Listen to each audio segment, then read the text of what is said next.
Bulletproof Radio, a state of high performance. Is the solution to that different for men and women on average? In terms of how we deal with... in terms of how to deal with them. I mean, do you find, you said men apparently report more fantasies than women, if I'm paraphrasing you right.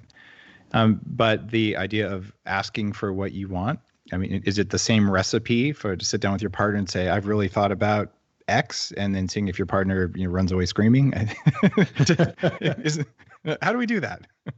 Right. So there are some interesting gender dynamics. One is that men on average feel more shame about their fantasies than women do. So before you can get to that point of actually sharing your fantasy with a partner, there's some work that we need to do on ourselves to get that level of self-acceptance that's going to open the door to having productive and healthy conversations. So men might actually have a higher hurdle to clear in the sense that they're starting with a higher baseline of shame.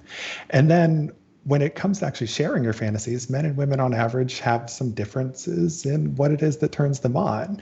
And so, when we're talking about sharing them, sometimes you're going to find that one partner is turned on by something that the other partner isn't.